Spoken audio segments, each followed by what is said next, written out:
nggak Tapi semua. Sandy sudah merasa sabar nggak menghadapi mereka? Saya sabar, Sabar ya? sabar banget.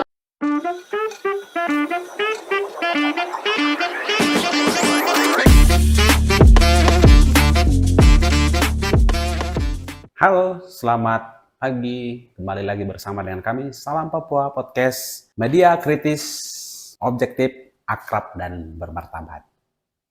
Podcast kali ini kita kedatangan tamu spesial, seorang, boleh dibilang seorang ibu guru, boleh juga sebagai seorang penyanyi gitu ya.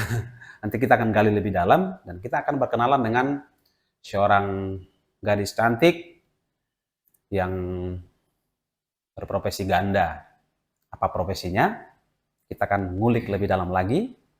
Kita akan segera sapa tamu kita hari ini. Halo, selamat pagi. Selamat pagi Kak. Boleh diperkenalkan dirinya? Nama saya Sandy Rumaropen. Saya sering dipanggil Sandy. Sandy. Kalau di luar dipanggil Sandy. Kalau di luar, Iya. kalau di dalam? Kalau di dalam rumah dipanggil Christine. Oh, Kristi. Kok bisa? Nama rumah sama nama luar kan beda. Oh, beda ya? Iya. Nama panggung maksudnya? Enggak, kalau di luar kan itu nama sekolah. Nama Jadi sekolah. kayak nama depan gitu. Oh. Kalau di rumah nama tengah yang dipanggil. Oh, jadi namanya berarti Sandy Christine Rumaropen. Rumaropen gitu. Udah tahu kan kalau Rumaropen itu dari mana? Dari mana coba? Dari Biak. Dari Biak gitu. Tapi dia wajah Biak nggak ya? Tidak. Kayaknya lebih ke mama atau gimana sih? Iya. Peranakan mana sih? Kalau mama dari Maluku Barat Daya, Barat Daya, dari ada pulau namanya Pulau Tepah, Tepa, Babar. Ya, Oh, mama dari situ. dari situ. Kalau bapak Biak. Bapak Biak. Oh, kalau Sandy lahir di Saya lahirnya di Biak, numpang besar sekolah di Timika. Timika. Jadi La Baby ya, bukan La Betty. Iya, bukan Labeti, Labeti. Iya, ya. Teman-teman bisa nggak tebak profesinya Sandy itu apa? Gitu. Pasti nggak bisa. Gitu. Kalau dilihat secara fisik, kita nggak bisa tahu nih dia profesinya sehari-hari apa sih gitu kan? Apa sih profesinya? Saya part-time guru, Guru, terus kalau di sosmed saya dikenal sebagai rapper juga. Rapper juga. Iya. Kayak Iwake ya gitu ya. bisa, Kayak bisa. gitu juga ya. Iya. Sudah sering tampil dong berarti Sudah. rappernya. Oke. Tapi yang pertama kita mau ngobrol adalah soal guru. Gitu. Latar pendidikannya emang apa kok bisa jadi guru? Ini unik ya, saya latar pendidikannya kan bukan pengajar. Heeh. Saya titelnya tuh sastra Inggris, jadi sebenarnya nggak boleh ngajar sih. Bukan nggak boleh, tapi lebih kayak nggak boleh mengajar kalau nggak punya sertifikasi kayak gitu kan. Sertifikasi lisensi Akta, ngajar. kayak akta gitu Iya, ya, akta akta ngajar ngajar. nggak boleh. Nggak boleh. Tapi ya puji Tuhan saya dikasih kesempatan sama Tuhan untuk mengabdi gitu. Mengabdi. Iya. Ngajar apa? Saya ngajar bahasa Inggris. Bahasa Inggris. Bahasa yang internasional gitu ya. Iya. Gimana sih ceritanya kok bisa sampai memilih jurusan itu juga gitu? Kalau sampai milih jurusan sebenarnya mungkin kayak kalau saya penasaran ya, sastra itu sebenarnya apa sih, jurusan apa, belajar apa, Ngapain gitu ya? ngapain. Terus karena ini ya, saya berteman juga sama kayak ada teman dari luar Timika gitu kan. Mereka kasih tahu setahun sebelum saya lulus SMA, mereka bilang, kamu kan bisa nih bahasa Inggris, coba aja ambil sastra Inggris. Kalau nggak mau jadi guru ya itu, coba aja sastra. Terus saya bilang, iya kayaknya asik ya. Terus saya bilang, oh iya nanti coba. Tapi ya itu, yang awalnya nggak kepikiran untuk ambil sastra Inggris, akhirnya setelah lulus sekolah terjun ambil sastra Inggris untuk kuliah. Wah, sampai sukses gitu ya. Sarjana sastra Inggris. Iya betul. Iya, dan akhirnya memang yang tadinya bukan tidak bisa ngajar tapi dikasih kesempatan. Gimana ceritanya kok bisa kesempatan itu, maksudnya yang seperti apa itu, kesempatan apa gitu. Jadi ini mulainya dari tahun kemarin ya. Jadi ini tahun kedua saya ngajar bahasa Inggris. Itu kan ada program dari Dinas Perpustakaan dan Pengarsipan. Jadi mereka kayak ada punya program untuk namanya Kampung Inggris kalau nggak salah. Apa? Kampung Inggris. Kampung Inggris. Iya. Oh, oke. Jadi kita ngajarnya tuh di sekolah Impres. Kontraknya per 6 bulan. Apa ya? Ngajarnya tuh kayak untuk anak SD kelas 3, 4, 5, 6. Tapi tergantung kayak kuota anaknya kan. Kalau banyak ya paling cuma 4, 5, 6. Kalau sedikit banget ya 3. Tambah. Iya, Bisa tambah. dari Kelas 3 boleh. SD ya? SD. Tapi ada persyaratannya. Syaratnya? Syaratnya tuh harus udah bisa membaca. Kenapa? Kenapa harus bisa membaca? Nanti kan nggak bisa ngajarin rupanya. Iya, karena kan kalau nggak bisa membaca ya gimana kita caranya untuk kasih tahu mereka informasi soal Bahasa belajar Inggris bahasa Inggris seperti apa kayak gitu. gitu ya. Jadi mereka syarat utamanya adalah harus bisa membaca dulu. Nah, terus sesudah bisa membaca apa misalnya ini kan berhadapan dengan anak SD ya. SD dan tadi di sekolah mana? Ada 2 sekolah ya, kalau nggak salah. Pertama, kalau dari tahun kemarin saya startnya kan tahun kemarin. Tahun kemarin saya di SD Impres Komkilama. Komkinarama. Iya. Komkinarama. Tahun ini saya dikasih kesempatan untuk ngajar 2 sekolah di SD Impres Mapurujaya sama di SD Impres YPPK Kaugapu. SD YPPK Kaugapu. Ya. Ke SD ya. Ya. Kira-kira berapa orang muridnya? Di satu tempat? Kalau di SD Impres Mapurujaya ada 30-an lebih ya. Ih, banyak dong. Iya, 30-an lebih. Terus kalau di SD Kaugapu ada 32. 32 orang. Murid, ya. Murid. Mulai dari kelas 4 sampai kelas 6. Iya. Dan ketika Sandy datang itu seperti apa mereka? Sudah tahu bahasa Inggris belum? Kalau di SD Kaugapu belum sih. Belum ya? Ya jadi mereka betul-betul yang kayak start dari nol banget. Masih kertas putih gitu ya? Iya. Kalau yang di Impresnya? Kalau Impres, saya ketemu ada beberapa ya. Jadi lumayan banyak juga mereka yang sudah punya kayak basic. Mereka tahu ABC itu apa, tahu menghitung bahasa Inggrisnya dalam bahasa Inggris seperti apa. Sudah bisa ya? Ya sudah bisa. Jadi nggak terlalu susah untuk ngajar. Terlalu susah ya. Nah, secara umum metode apa yang Sandy pakai gitu ya untuk mengajar mereka yang katakanlah mayoritasnya kan belum tahu bahasa Inggris nih. ABC juga mungkin nggak tahu, hitung bahasa Inggris juga nggak tahu, membaca bahasa Inggris juga mungkin nggak tahu. Gitu. Metode apa yang digunakan? Saya metodenya saya kayak buat game gitu di dalam kelas, buat mereka menebak. Terus kayak saya datangi satu-satu, kamu ngerti nggak yang tadi saya ngajar kayak gitu. Ya saya nanya. 35 orang ditanya gitu ya? Iya, tapi tidak semua saya tanya. Jadi kayak minggu ini saya nanya yang ini, minggu depannya beda-beda, orang-orang beda-beda kayak gitu. Jadi dari situ saya tahu toh, oh ternyata dia belum. Oh ternyata yang ini belum. Oh ternyata yang ini dia kurangnya di sini kayak gitu. Jadi terus ini ngajarnya ini kan bahasa Inggris ya. Saya tidak tahu. Maksudnya itu start dari mana gitu? Tergantung sih, karena kalau ada sekolah yang kalau emang mereka udah punya basic, saya nggak mungkin ngajar ulang ABC kan. Jadi kalau yang udah tahu ABC, saya cuma tes saja dulu. Hari ini saya tes ABC, kalau udah bisa ya udah minggu depan saya ganti. Kecuali sekolah yang betul-betul mereka nggak punya pelajaran bahasa Inggris, ya itu saya harus ngajar ulang dari nol ABC lagi. Dari nol ABC ya? Iya. Menyanyi dulu gitu? Enggak nyanyi, saya ngajar. ABCD enggak? Enggak ya?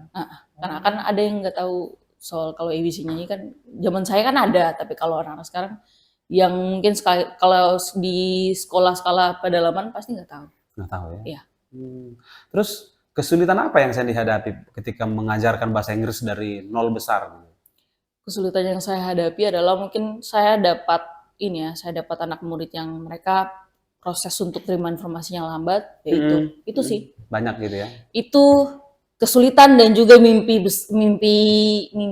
buruk untuk saya. Mimpi buruk ya? Saya takut. Kok jadi mimpi buruk? Iya, karena kan sebagai pengajar, cita-cita saya adalah saya mau murid saya bisa paham. Paham. Selama ini saya ngajar, ya itu informasi yang saya kasih, mereka harus bisa terima. Walaupun nggak banyak, tapi setidaknya ada yang bisa diambil kayak gitu. Dan faktanya? Ada beberapa yang lambat, ada yang cepat, jadi saya harus banyak gali kayak gimana sih cara metode yang bisa pas untuk semua anak murid tanpa harus saya kejar yang ini terus tinggalin yang ini kayak gitu. Masalahnya ini kan katakanlah satu kelas 35 orang gitu ya. Iya. Itu di sana rata-rata anak daerah atau ada juga dari luar? Kalau di Kaugapu dia 90% anak daerah. Anak daerah ya. Kalau di Mapurujaya mereka kayak 60 atau 70-an masih campur lah ya. Iya, masih campur kayak gitu. Setidaknya mereka ada pembanding untuk mereka saling berbagi informasi mungkin gitu ya. Jadi di samping games tadi apalagi metode apa yang dipakai sehingga mereka bisa cepat nangkap nih gitu kan? Saya mungkin ini ya, saya ada rutinitas kayak saya setiap 1 bulan sekali saya buat game 2 kali. Jadi saya bagi per kelompok gitu. diacak. Ini yang pinter gabung sama yang ini, jadi mereka berbaur, terus disatuin satu kelompok, dibikin grup game disitulah. Jadi di situ saya bisa tahu, oh ternyata kalau dibuat kayak gini, saya bisa tahu cara belajarnya mereka itu seperti apa, cepatkah atau mungkin kayak mereka lebih antusiaskah untuk tukar informasi tapi dalam bentuk game itu seperti apa kayak gitu. Jadi saya bisa tahu, oh ternyata si yang ini dia nangkepnya cepat kalau kayak gini. Jadi kalau dibuatin game kita bisa tahu kan saya ukurnya itu kayak listening-nya seperti apa, speaking-nya seperti apa, dia writing-nya bisa nggak atau enggak kayak gitu. Itu diajarin ya, listening, reading, writing semua diajarin ya. Iya. Jadi saya ujinya juga kalau nggak di dalam kelas lagi saat proses si belajar dan ngajarnya lagi jalan, di gamenya juga saya bisa uji kayak gitu. Jadi tanpa mereka tahu, mereka tadinya pikir oh main game, oh senang-senang, tapi mereka nggak tahu kalau saya lagi uji ini kesiapan mereka atau posisi belajar mereka hasilnya seperti apa, saya uji di game kayak gitu. Dan walaupun mereka beda kelas gitu ya, beda grade, apakah mereka disamakan satu kelas juga ya? Disamakan ya. Jadi ilmu yang mereka dapat sama. Sama. Nah sejauh ini tentu kan Sandy punya target juga ya. Kira-kira targetnya apa sih untuk anak-anak itu atau mungkin target dari dinas sendiri? Kalau dari dinas mereka paling nggak kasih target yang besar-besar banget ya. Jadi paling kalau udah bisa ngomong, udah ngerti apa yang dibicarakan sama orang atau ditanyain sama orang, ya udah itu bagus. Sudah bagus ya. Tapi kalau saya minimal harus bisa nulis, terus pendengarannya bagus, speakingnya harus oke. Itu karena kan tujuan kalau kita belajar bahasa Inggris kalau pendengarannya bagus tapi kalau speakingnya nggak bisa ya ngapain? Kurang juga. Gitu iya kurang. Jadi misalnya nih coba Sandy contohkan, saya ngajar nih mereka pagi-pagi udah datang gitu. Nah, anggaplah saya muridnya gitu. Terus ngomongnya gimana gitu? Jadi paling saya tanya how are you today, terus mereka bilang I'm fine. Ya udah sampai situ aja. Tapi saya senang. Oh kamu ngerti ya? Sudah respon ya? Iya ibu, karena minggu depan kan kita kemarin sudah belajar. Oh iya betul. Tapi bagus karena mereka kalau di perbandingan antara dua sekolah ini, mereka ada yang kalau pelajaran minggu kemarin kalau masih ngerti, saya tanya paling prosesnya lama. Ngapain? Apa ya? Gitu. Mikir bu guru. Oh ya, take your time. Ibu tunggu. Oh ya ibu, saya begini. Oh. Mengerti berarti masih mengerti. Iya, bisa tulis di depan. Bisa ibu, bisa. Jadi senang gitu ya? Iya senang. Itu jadi Jadi satu motivasi juga ke saya kalau harus sabar kayak gitu. Karena tapi Sandy sudah merasa sabar nggak menghadapi mereka? Saya sabar. Sabar ya? Sabar banget. Iya karena kalau belajar dari pengalaman tahun kemarin saya di Komki Lama, dia anak-anak mereka nggak nakal ya, mereka nggak nakal tapi diam. Saya lebih ini ya. Ngasih respon ya. Belajar dari pengalaman saya selama ngajar ini yang tahun kedua, saya lebih takut anak murid yang diam daripada yang ribut. Ya, saya lebih takut anak murid yang diam daripada yang ribut, yang nakal di kelas. Why? Nah kalau diam kan kita nggak bisa tahu personalitinya mereka, ya, keperbedaannya seperti apa kayak gitu. Jadi susah, apalagi kalau saya nanya kan, mengerti tidak? Diam. Ya gini lagi, ditanya ngerti, baru dia cuma angkat alis. Iya, tapi kalau yang memang nggak ada ekspresinya kayak datar, ditanya ngerti nggak ada ekspresi, diam. Itu saya takut. Ngeri. Iya kan, saya gimana mau cari tahu kemampuan mereka sampai di mana kalau mereka nggak bersuara, ya susah. Susah ya. Jadi saya lebih prefer anak murid yang nakal, yang bersuara dibanding yang diam. Karena kita juga jadi bertanya, ini masuk nggak sih gitu ya? Karena cuman dia angkat alis, atau angkat bahu. Iya. Setahu tuh anak-anak di anak-anak daerah kan banyak yang begitu ya. Iya. Yang masih kecil-kecil ini kan, katanya kamu sudah makan, mengerti? Nah, itu yang begitu tuh gimana menghadapi orang seperti itu? Saya dekati terus saya nanya, kenapa? Ibu saya tidak mengerti. Oh, bilang. Gitu. Bilang kok. Jadi saya tuntun ke depan. Tidak mengerti di bagian mana? Yang ibu yang ini. Oh, ini yang ini bacanya kayak gini. Oh ya. Begitu kayak ya. gitu. Jadi saya tahu anak murid yang mungkin kalau di kelas kalau mereka nggak apa sih namanya nggak perhatian banget di kelas, tapi kalau bisa saya tahu yang mana. Dibanding yang nakal, ribut, tapi saya tahu yang mana yang kayak mereka cepat banget untuk Penangkap gitu ya. menangkap, saya tahu. Tapi salah satu kendala mereka yang katakanlah susah nangkap itu apa sih yang mungkin Sandy tahu latar belakangnya gimana? Yang susah nangkep ya. Hmm. Itu kalau ini ya, kalau saya udah ngajar, terus mungkin saya udah ulang kayak seperti pengucapannya seperti apa, udah Ya. ulang kayak 3 kali terus nggak ngerti, itu saya tahu oh ini kerja otaknya lambat kayak gitu. Apalagi ini bahasa Inggris kan, jadi Iya. kita nggak bisa yang kayak kasih banyak pressure untuk anak-anak yang belum tahu bahasa Inggris. Ini bahasa baru soalnya gitu Iya. ya.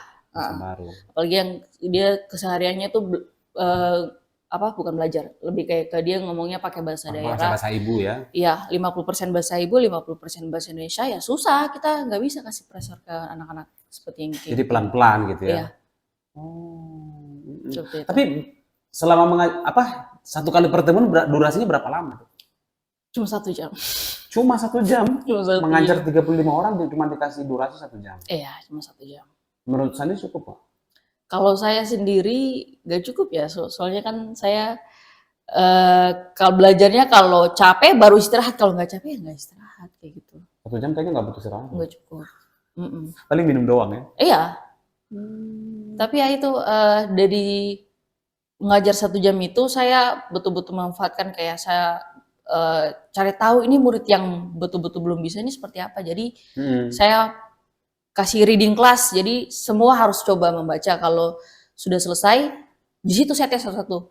Jadi random saya pilih, kamu yang di belakang, coba. Kalau nggak bisa, coba maju depan, ibu dengar. Jadi kesempatan untuk saya tahu anak ini dia bisa. Iya, dia cara belajarnya seperti apa, saya bisa tahu. Ya itu. Dan nilai ya. Tapi sejauh ini setelah masuk di tahap kedua, kalau tadinya kan di Komkina Rama, terus sekarang sudah arah ke arah pesisir lah gitu ya. Iya. Ada nggak perbedaan mendasar karakter mereka ketika mereka menerima sesuatu yang baru? Ada sih. Ada ya. Perbedaannya itu kalau di sekolah yang saya ajar yang di daerah pesisir, mereka kayak lebih excited, tapi apa ya? Cepat lupa. Mereka excited tapi cepat lupa. Bisa nangkap tapi cepat lupa. Iya, kalau dibanding sama sekolah yang dari tahun kemarin di Komki Lama, mereka tidak excited, yang biasa aja, tapi ingatan mereka bagus. Bedanya di situ. Iya. Nah, berarti tentu setelah pengalaman dari Komkina Rama terus ke Kaugapu gitu ya. Berarti Sandy berubah strategi nggak? Iya, ubah cara metode belajarnya juga saya ubah. Jadi bisa dibilang saya start lagi ya dari nol kayak gitu. Dari nol gitu ya. Iya. Ibarat sepak bola kan tadinya pakai strategi ini 4-3-2 gitu. Sekarang sudah harus berapa gitu. Harus ganti lagi gitu. Gitu ya. Memang walaupun basicnya tadi bukan guru, tapi memang Sandy dapat pelajaran banyak lah di sana ya. Iya, banyak banget. Banyak banget ya. Ini maksudnya karakter tadi kan Komkina Rama ya orang-orang gunung gitu kan. Iya. Nah di bawah sana kan orang-orang pantai yang tadi ada perbedaan itu. Nah kemudian sampai berapa lama ini diajar gitu? Saya dikontraknya per 6 bulan, jadi 6 bulan. Desember pertengahan kayak tanggal 20-an gitu paling udah selesai. Udah selesai. Iya. Dan itu dievaluasi lagi atau gimana sih? Setiap bulannya dievaluasi. Setiap bulan dievaluasi. Iya, jadi kita bikin kayak buat laporan gitu ke dinas kayak ini. Jadi tidak spesifik sebenarnya, kayak perkembangan anak muridnya seperti apa, kita kasih tahu lewat laporan itu. Laporan itu ya. Oke. Terus Sandy ketika berhadapan dengan anak-anak, katakanlah putra daerah, anak-anak Papua gitu, apa sih yang harus, yang menjadi salah satu hal yang harus diperhatikan ketika kita mengajar mereka? Mungkin evaluasi di rumah tuh perlu ya. Di rumah? Iya, itu perlu banget. Peran orang tua gitu ya? Peran orang tua harus ada. Jadi, misalkan kalau ilmunya nggak didapat di sekolah, kalau pulang ke rumah masih buka buku, belajar ulang lagi ya bisa dapat. Harusnya begitu ya? Iya, tapi kalau pulang sekolah sampai rumah buka baju sekolah, Lepas lempar buku juga, pergi main. Mandi di kali. Susah. Susah ya. Susah. Memang disitulah peran orang tua yang besar ya. Iya. Orang tua yang besar gitu. Terus Andi, ini kan profesi ini tadi yang kita nilai bahwa ini butuh kesabaran yang sangat, mungkin kesabaran tingkat langit apa? Menurut saya ini gimana? Iya. Kalau bisa dibilang sabar, saya sabar banget. Sabar banget ya. Iya. Karena saya kan orang Papua ya. Kita orang Papua itu kalau dikasarin kita makin batu. Oh begitu ya? Iya, gitu. Kita kalau dikasarin kita makin batu, kita kalau dikasarin kita nggak mau dengar kayak gitu. Jadi kalau dilembutin kita ngomongnya baik-baik itu. Makanya setelah belajar dari pengalaman pertama saya ngajar di Pemki Lama, saya mikirnya nggak boleh kasar. Jadi senakal apapun, karena prosesnya kan sebulan kan, saya pengenalan dulu, saya tahu lingkungan kelasnya seperti apa, saya ngajarnya harus seperti apa sebulan. Bulan berikutnya kan kita mulai ada kan chemistry dalam kelas. Oh mereka mulai ceria, nggak diem-diem lagi, ditanyain bisa jawab. Mulai akrab gitu. Mulai akrab. Dari situ saya mikir, oh ini kalau kedepannya kelasnya pasti ada chaos atau mungkin ada yang berkelahi dalam kelas atau ribut gimana, saya nggak boleh kasar. Di situ saya mikir, nggak boleh kasar, harus sabar sampai selesai jam. Selesai ngajarnya kan Desember kan. Selesai ngajar saya kayak, wah puji Tuhan berhasil. Sabarnya panjang gitu. Sabarnya panjang banget. Panjang banget. Kayak gitu. Berarti memang Sandy mendapat sesuatu ya dari mengajar ini, diajar untuk sabar gitu. Sabar. Terus sabarnya itu bukan sabar yang apa ya? Bukan sabar yang biasa. Yang biasa. Sudah tingkat langit. Sudah tingkat langit. Jadi kalaupun orang biasa bilang kalau kita negur anak-anak supaya mereka bisa disiplin, kalau nggak teriak kita kasarin kan? Iya. Saya nggak. Nggak bisa, nggak seperti itu. Nggak. Metodenya bukan seperti itu. Iya. Ya tapi kan kadang begini, San. Ketika kita lembut malah nggak didengar gitu. Tapi saya bukan lembut, saya lebih ke tegas tapi nggak perlu suaranya gede, tegas tapi nggak perlu kasar. Contohnya kayak gimana? Ya itu saya datengin, kamu ngerti nggak? Jadi gitu, jadi teman-temannya yang mungkin tadi nganggapnya saya gak kasar, tapi mereka pikir, oh dia peduli loh, jadi dia datengin, jadi nggak perlu kasar, kayak gitu. Datangin. Jadi saya ngetes satu, kamu di belakang yang bermain ngerti nggak? Kayak gitu. Syukur kalau ngerti. Iya. Jadi saya tahu cara untuk saya kasih disiplin anak yang nakal seperti gimana, yang suka ribut seperti apa, tanpa harus saya kerasin suara, tanpa harus saya kasarin. Saya tahu. Sudah tahu iramanya gitu ya? Iya. Kapan nada do, kapan nada re dan sol dan sampai nada do tinggi gitu ya? Iya. Dalam suasana kelas ya. Tapi kecuali kalau mereka inilah ya lagi berantem di dalam kelas, ya itu beda. Itu baru saya tegur. Gak boleh. Kamu kenapa kayak di belakang, kenapa? Gak boleh gitu. Jadi saya suaranya dinaikin dikit. Yang tadinya nada re langsung nada la gitu. Iya.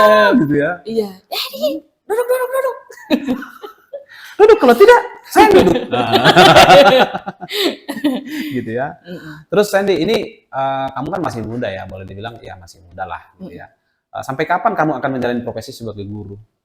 Sampai saya rasa cukup, ya udah. Kapan tuh cukupnya? Gak tahu sih, soalnya kan ini sebenarnya saya terjun untuk ngajar pertama rasa penasaran. Penasaran tentang? Jadi guru tuh seperti apa sih?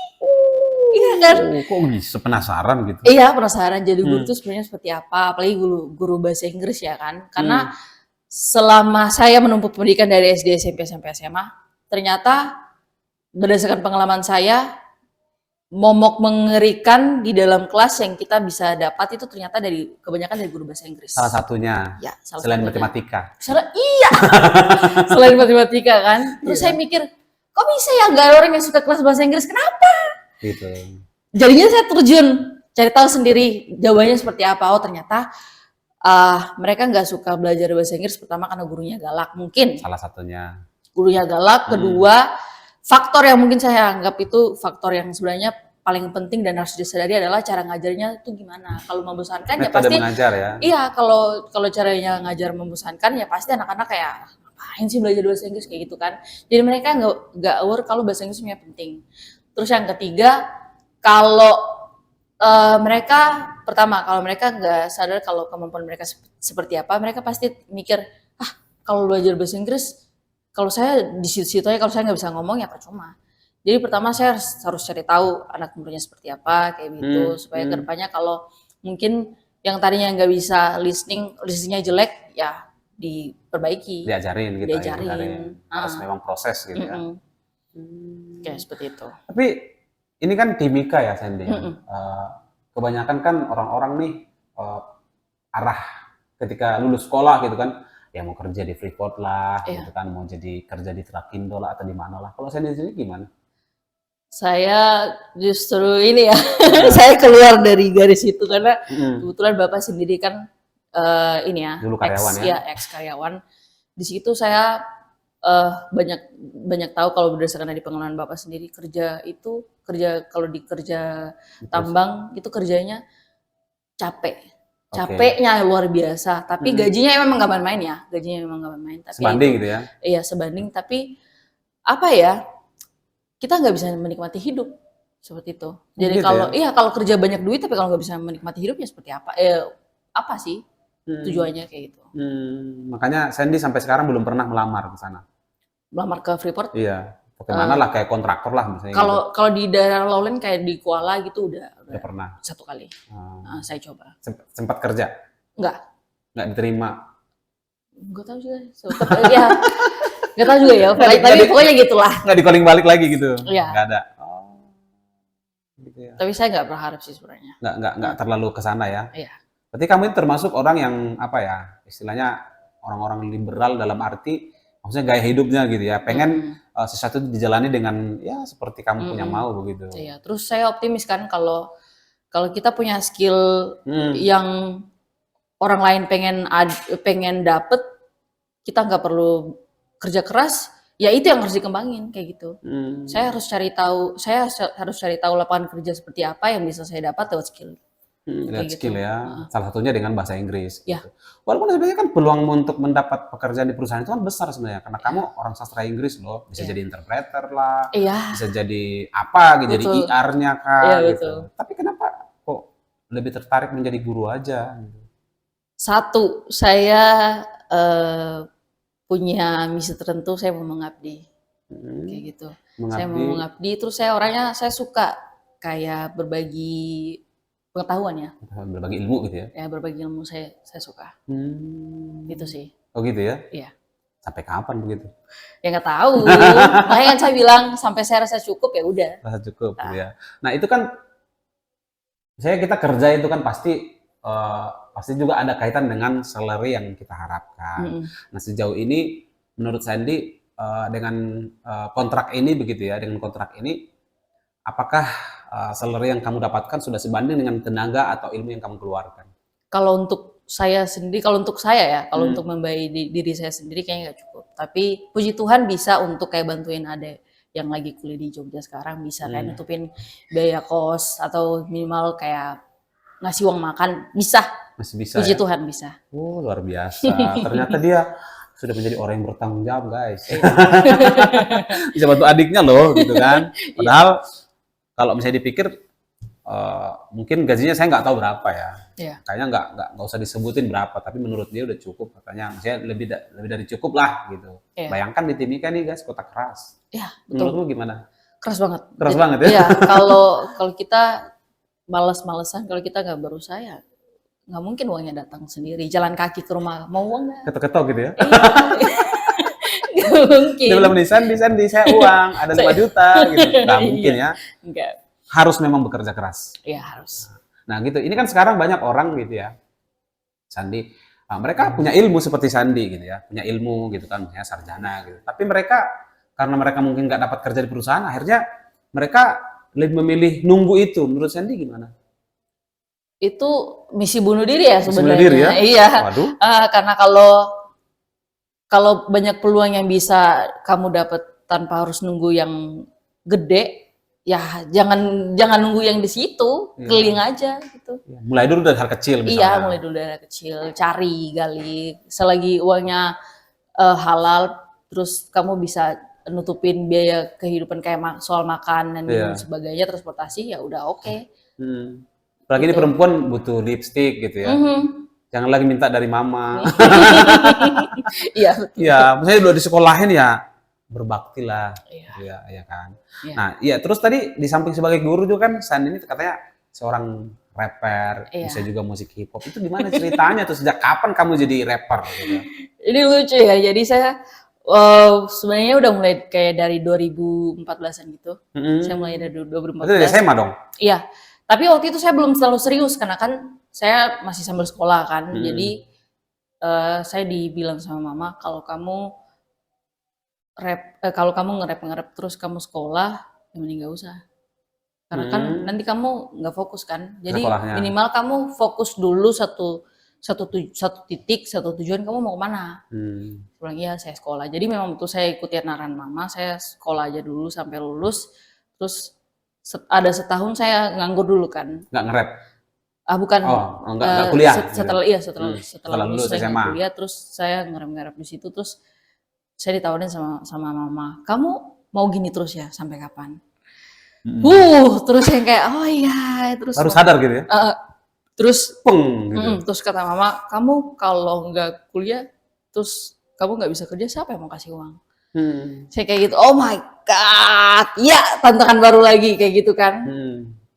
Terus saya mikir, oh iya ya betul. Terus jadi setelah itu saya pergi kuliah, jadi pas kuliah saya ketemu ternyata banyak kayak teman-teman dari MAPI, dari Merauke kayak gitu. Ada yang ngerti juga di sana kan. Jadi saya tahu, saya mulai kayak buat lagu, terus di situ mulai kelihatan karena oh ternyata Sandy rapper. Iya, saya rapper tapi tidak yang seserius yang kayak kemarin-kemarin. Jadi saya mulai kelihatannya tuh pas 2019-an ya. Mulai serius. Mulai serius. Waktu itu sudah tamat ya? Tamat sekolah. Kuliah maksudnya. Belum. Saya baru tamat 2021. 2022. Ya, tamat itu. Akhir 2022 saya baru tamat. Jadi misalnya kuliah sambil belajar nge-rap juga gitu ya. Ada tambah-tambah referensi lah gitu ya. Jadi saya kayak buat lagu atau prosesi kayak mungkin saya buat konten itu pas lagi mungkin libur semester kayak gitu. Atau lagi sela-sela kalau emang gak ada kelas atau lagi stres ya itu penghiburnya gitu. Jadi antara kuliah dengan rap ini jalan sama-sama lah. Iya, jalan sama-sama. Tapi ada di berapa tahunan itu saya betul-betul berhenti karena banyak banget tantangan yang harus saya lewati pas waktu masa kuliah. Kayak gitu. Tapi sebagai seorang sarjana sastra Inggris gitu ya, kemudian jadi rap, berarti ini sebenarnya ada hubungan gitu ya, maksudnya referensi secara katakanlah dari sisi bahasa melengkapi gitu ya? Iya, saling melengkapi. Ya? Karena kan kebetulan kalau di sastra Inggris kita kan belajar tentang puisi juga, kita belajar tentang bagaimana untuk menyikapi sebuah film, lagu, gitu. Jadi masih nyambung. Nyambung gitu ya? Nyambung banget. Nyambung banget ya. Berarti sebenarnya cocok ya? Iya cocok. Jadi anak-anak rap yang kalau mereka nggak mau pusing mikirin jurusan untuk kuliah, kalau nanti mau kuliah mau ngambil apa ya sastra Inggris. Begitu ya? Inggris, ya. Karena di situ istilahnya, atau gimana sih kuliah di sastra itu kayak gimana misalnya? Kalau di kuliah sastra Inggris kita di semester awal kita belajar yang pelajaran mendasar, gitu ya? Ya dasar, tetap kita dapat listening, speaking, reading, itu tetap ada. Terus mungkin naik kayak semester 3, 4, 5 itu udah mulai beda. Gitu. Maksudnya suasananya kuliahnya santai atau gimana sih? Santai. Tergantung dosennya. Oh iya, tadi dengar-dengar ada dosen killer juga ya. Terus ya itu, jadi kalau mata kuliahnya santai, terus dosennya santai, ya enak kelasnya. Tapi kalau mata kuliahnya udah santai, terus dosennya galak ya. Tapi justru ada loh, maksudnya ada juga pentingnya dosennya galak. Kita jadi konsentrasi kan? Betul. Nggak lulus dari dia. Betul. Konsentrasi, tapi kan ada yang kayak gugup, saking gugupnya nggak ngerti. Kita belajar apa? Mau nanya juga takut. Iya, mau nanya juga takut. Karena ada pengalaman kalau di kelas saya sendiri ada teman yang kayak gitu kan. Karena dia lebih ke takut dan gugup terus nggak ngerti dibanding takut terus fokus. Beda takut karena takut dan gugup terus nggak ngerti dengan takut, Dan gugup, tapi ngerti. Iya, takut Bisa gugup, konsen tapi gitu. iya ngerti, fokus. Sandy sendiri ada di bagian mana? Saya justru Takut gugup, tapi ngerti. saya justru sebenarnya saya tidak ini ya mendiskriminasi kalau untuk soal sampai kayak gitu kayak kepribadiannya orang. Oh dia galak nggak? Ya emang sifatnya kayak gitu. Kalau nggak jadi kelas saya nggak. Yang udah cirinya dia gitu. Iya, kalau dia galak ya galak. Ya kok masa kita mau rubah dia demi kita? Iya. Yang benar.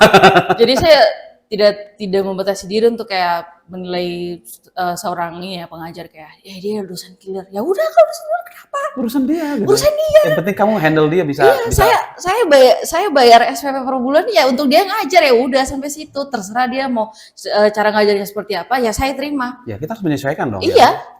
Karena ada orang kan ketika dosen killer ya udah deh mundur teratur gitu kan. Iya, tapi kalau mundur kamu nggak lulus mata kuliahnya kan, Ya. kamu bayar lagi, ngambil lagi, ya percuma. Sarjananya gitu. telat deh. Iya. Nah, gitu. berarti itu juga kan tadi ada kaitannya Sandi dengan soal dosen killer gitu ya. Dosen killer terus ada juga guru killer gitu. Nah, Iya. Sandi sendiri ketika mengajar killer juga atau enggak? Enggak. Enggak ya. Iya, seperti yang tadi saya bilang, saya nggak mau kasarin murid saya, apalagi kayak teriakin gitu. Iya. Nggak boleh. Iya. Jadi saya tetap dengan perawakan guru yang lembut, yang enjoy untuk dalam kelas kalau soal ngajar, tapi Tegas. saya tetap tegas. Tapi ada cara saya sendiri gitu. Jadi saya nggak perlu kasar. Atau boleh begini, tegas dalam kelembutan, lembut dalam ketegasan. Dua-dua mungkin. Nah. Boleh dengar ya? Iya. Lembut tapi tegas, Iya, tapi tegas tapi lembut. Iya. Ya, salah satu sisinya orang Batak begitu ya. Iya. Memang muka sangar ya, tapi hati Lembut. seperti es krim, Bo. Oh ya gitu tuh ya. Kita kembali ke rap tadi. Nah, misalnya bisa nggak sih gitu ya, ketika Sandi mengajar, terus supaya anak-anak lebih perhatian gitu, wah ini bisa nggak nge-rap gitu ngajar, bisa nggak? Belum sih, tapi Belum, saya pengen coba gitu kayak di dalam kelas suatu saat kalau emang anak-anak murid saya kalau sudah paham ya dengan cara ngajar saya, kalau mereka udah bosan, saya pengen coba terapin kayak gitu. Nge-rap, belajar nge-rap gitu. Belajar nge-rap dalam kelas atau mungkin saya ngajarin bahasa Inggris tapi metodenya pakai lagu bahasa Inggris. Nah, itu maksud saya gitu. Pengen coba. Ayo guys, gimana sih contohnya misalnya gitu ya? Karena memang saya selama kuliah kan saya berapa kali kayak gali gitu kan. Saya buat materi kayak buat paper gitu tapi berdasarkan musik yang saya suka, genre musik yang saya suka, lagu apa yang saya suka, saya bawain ke kelas dalam bentuk paper kayak gitu. Kalau disuruh sama dosennya saya buat kayak gitu. Jadi terbantulah. Terbantu ya. Passion sama pendidikan kalau bisa satuin ya kenapa tidak? Why not ya kan? Iya. Justru itu bagus dong. Iya. Berarti menyatu dengan kita. Tapi misalnya mungkin nggak ketika metode rap dibuat untuk menjadi metode mengajar? Ya kenapa tidak? Bisa ya? Iya. Dan belum pernah nyoba tapi ya? Belum pernah. Tapi itu mimpi saya sih kalau untuk beberapa bulan ke depan kalau anak-anak saya memang kalau saya tanyain, bukan tanyain lebih kayak saya kalau amati dulu. amati dulu kalau emang bisa, saya pengen coba karena itu mimpi mungkin, saya. Mungkin rapnya mungkin jangan cepat lah kayak Iwake atau siapa gitu yang kelas dunia gitu. Tapi mestinya lambat. Hey guys, come on. Iya, tapi harus tetap bahasa Inggris. Iya bahasa Inggris gitu kan. Gitu. Saya pengen coba. Ya, ayo dong, susun dong. Metodenya gitu. Iya sih. Iya kan? Tapi itu pasti jadi tantangan juga ya karena kan kita kalau belajar bahasa Inggris dengan orang yang bukan native sama yang native kan beda. Betul. Karena kalau belajar bahasa Inggris sama orang native, kita betul-betul diuji dari segi listening, tapi lebih dominan segi listening kan, karena bahasa Inggrisnya cara aksennya mereka kan, pengucapannya mereka kan beda kayak gitu. Iya, belum lagi Anglo, ada yang inilah, yang Amerikan gitu kan. Iya, betul. Karena misalnya gini, kita ngucapnya itu kan pasti beda dengan mereka. Mereka itu kan ngomong itu kayak kumur-kumur gitu Iya. kan. Itu kalau yang dari UK ya, dari British. UK kan, British kan. Kalau Amerika kan lebih jelas gitu. Nah, misalnya ketika nge-rap ini dilakukan, menurut Sandy, kira-kira bisa nggak mempermudah mereka untuk memahami? Bisa ya? Bisa kalau yang tadi saya bilang kalau listeningnya mereka Sudah jago, bagus, sudah mulai bagus ya. nggak ada masalah Mm-mm. kalau listeningnya mereka jago. Ya itu.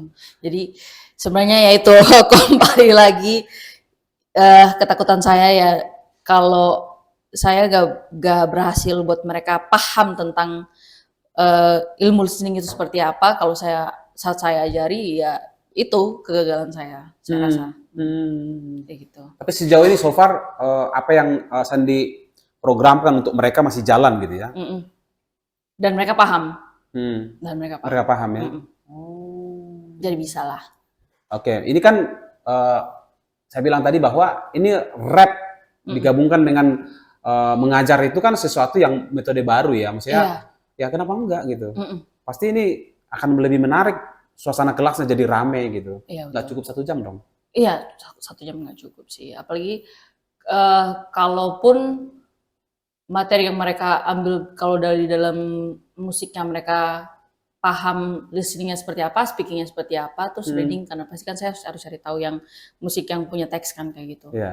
Kalau mereka paham, otomatis sejam itu cukup. Tapi kalau sejamnya nggak cukup, terus ngapain saya ngajar pakai pakai lagu, gitu. Pakai lagu rap, terus sejamnya nggak cukup, terus mereka nggak paham ya percuma. Ya berarti mereka harus dibangun dulu dasarnya. Iya, gitu ya. Jadi nanti misalnya ketika ada, siapa tahu mungkin ke depan ada TV di depan layar gitu kan, jadi tinggal putar di situ, ya mereka ikut. Iya. Sambil bergerak kan biasanya lebih cepat nangkap ya. Iya, betul. Lebih cepat nangkap.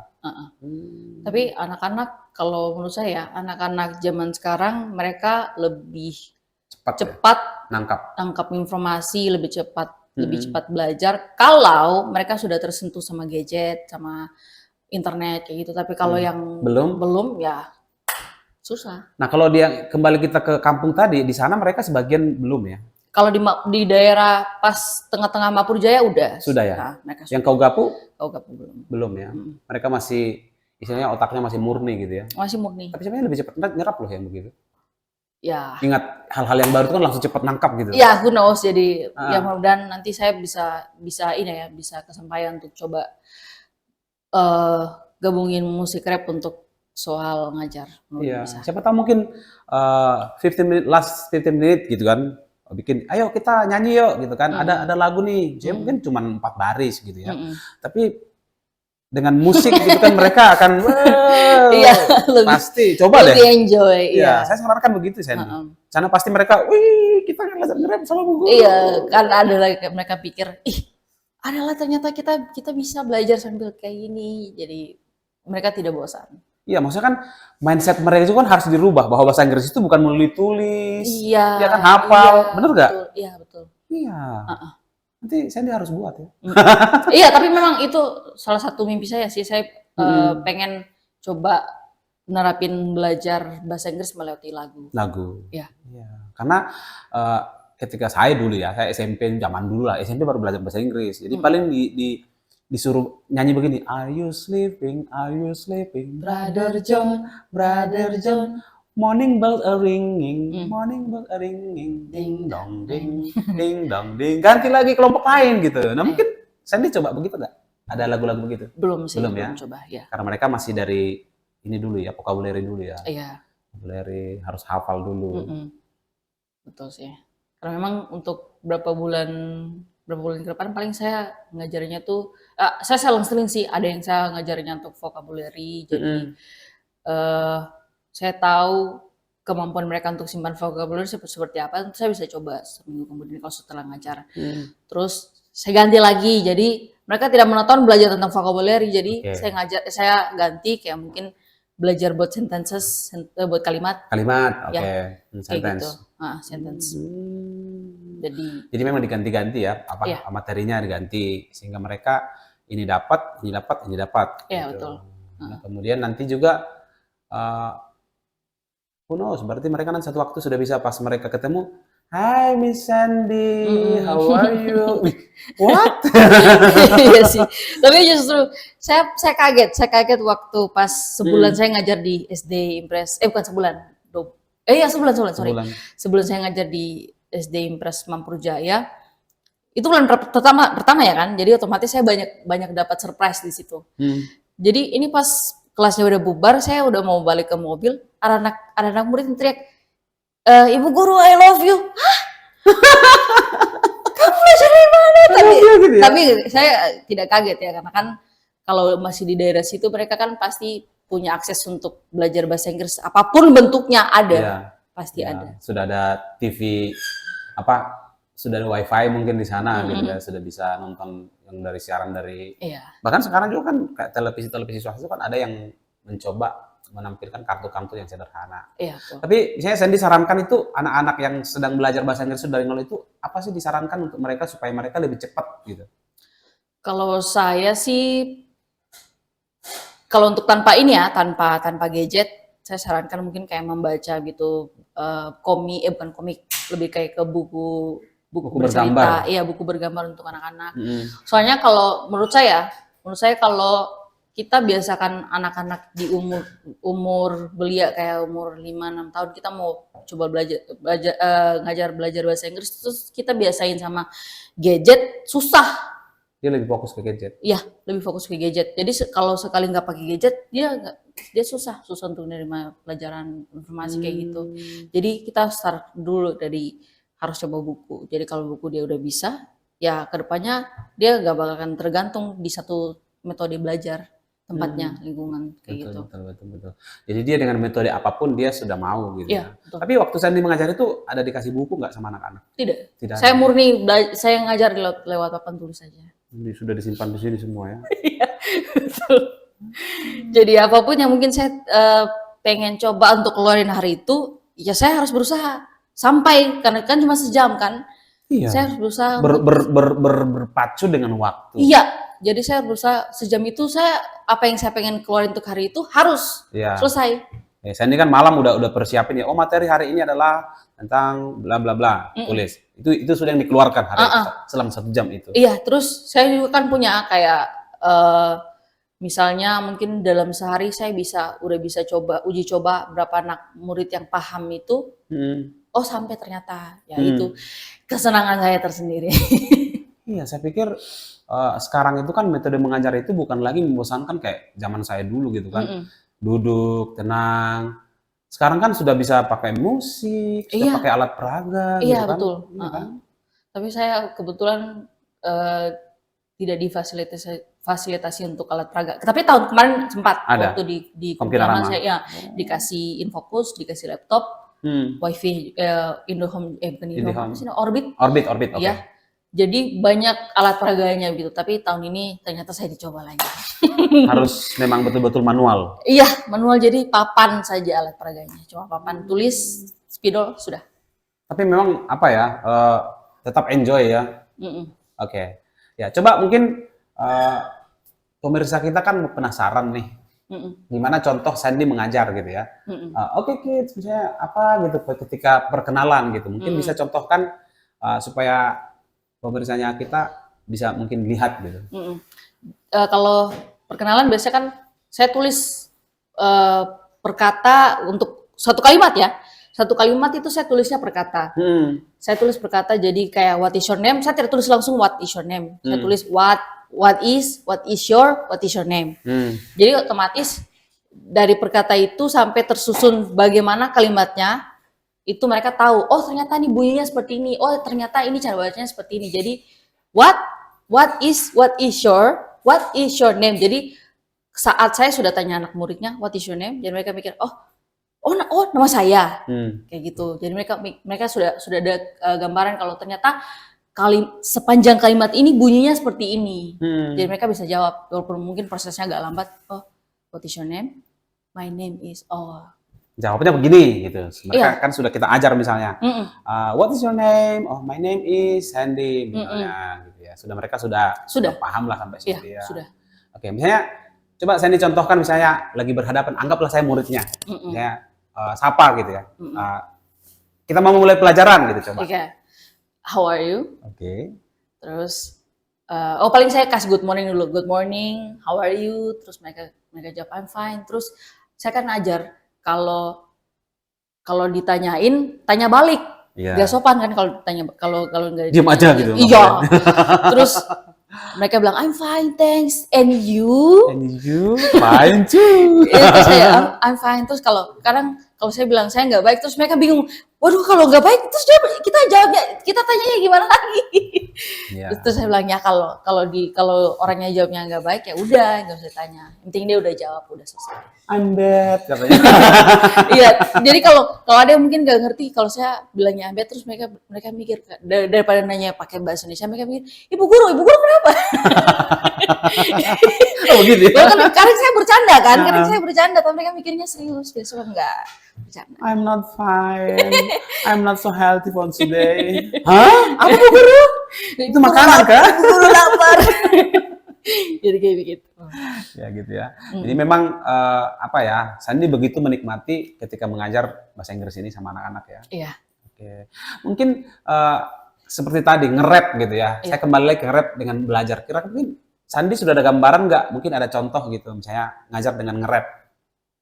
Ada sih, tapi tergantung mungkin kalau saya pilih lagu seperti apa kayak gitu kan. Contoh misalnya. Paling saya cari tahu lagu nge-rap, lagu rap yang ada bahasa Inggrisnya tuh yang mungkin lagi dekat sama anak-anak itu seperti apa. Contoh. Contohnya? Contohnya atau mungkin apa sih lagu bahasa Inggris mungkin yang mereka dengar, tidak melulu harus soal ini kan, soal lagu rap. Jadi paling mungkin lagu bahasa Inggris yang mungkinnya lagi booming kayak gitu. Contoh mungkin kalau zamannya saya kan waktu itu kan Cardi B kan. Cardi B yang dia female rapper juga, rapper perempuan lagi besar waktu itu 2020 kalau nggak salah, 2019 kayak gitu. Jadi mungkin saya bawa musik Cardi B karena anak-anak kan mereka tahu lagu rap yang catchy, itu lagu rap yang mereka bisa hafal. Lagu rap yang catchy yang bisa langsung. Contohnya gimana coba? Mungkin gimana itu? Kalau Cardi B dia banyak makainya. Salah satunya. Sabar ya, saya mikir dulu. Mungkin lagunya Nicki Minaj, Super Bass. Coba gimana itu? Kayak boy, you got my heartbeat running away. Feeling like it's drumming, it's running away. Can't you hear that boom, boom, boom, boom, boom, boom, bass? Got a super bass. Gitu. Iya. Jadi catchy, terus mereka gampang. Contoh misalnya ketika dimasukin ke dalam pelajaran, bisa nggak? Bisa. Coba. Jadi saya ajar dulu kan. Jadi per baitnya itu kan paling 4 baris ya. 4 baris saya ajar dulu pelan-pelan. Boy, you got my heart. Terus saya tulis dulu sentence-nya, terus saya ajarin. Tapi tetap saya ngajar cara bacanya kan. Terus nanti kalau sudah selesai, ini lagu. Terus mereka bilang, lagu ya ternyata. Jadi saya putar musiknya. Jadi saya ajarin dulu. Saya ajarin dulu teksnya, cara bacanya, readingnya seperti apa. Terus kalau udah bisa, kalau mereka udah paham, baru di situ saya masukin. Oh ternyata gini. Oh ternyata lagu. Dan ini lagu rap. Oh iya. Coba. Ayo coba. Gitu. Surprise. Gitu ya. Kayak gitu. Mungkin tuh nanti saya coba kayak gitu.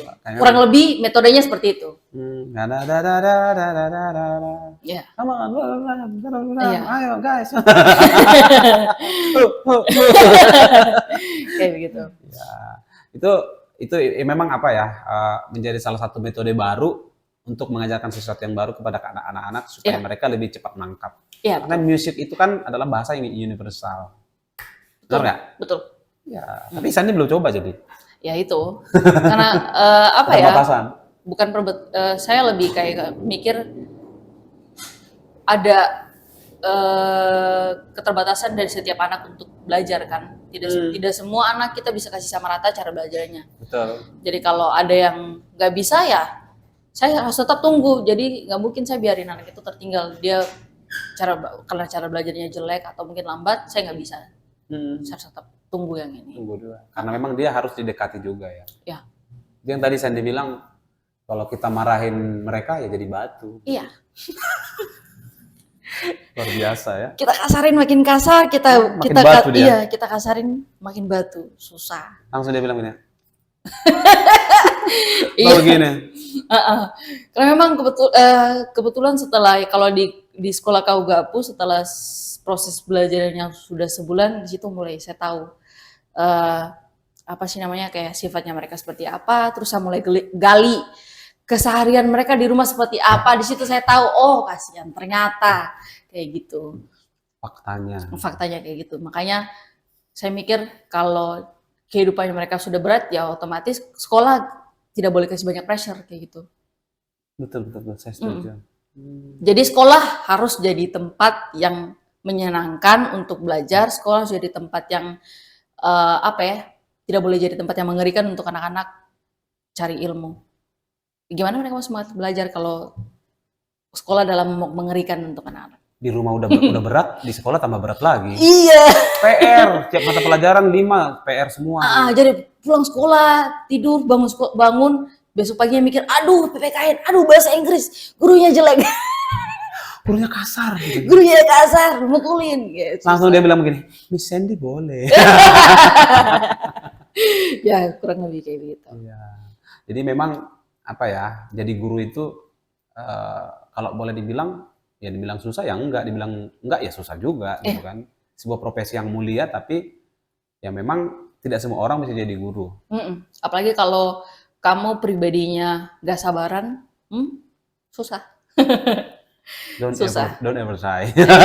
Susah. Yang terus kalau kita mungkin orangnya kayak kita susah untuk berinovasi, apalagi dalam proses belajar, kita tidak mungkin untuk bergantung di satu metode mengajar kan. Harus ganti setiap bulannya harus ganti. Oke. Kayak gitu. Karena memang zaman sekarang juga kan di generasi yang sekarang memang sudah generasi digital gitu ya. Jadi mereka juga boleh kita terapkan sebuah metode pelajaran yang tidak membosankan lagi. Iya. Gitu. Dan itu dituntut guru harus kreatif dan inovatif. Murid juga harus ya sama kreatif, bukan lagi hanya mendengar. Nanya dong. Iya. Bener nggak? Iya, Muridnya pernah nanya nggak?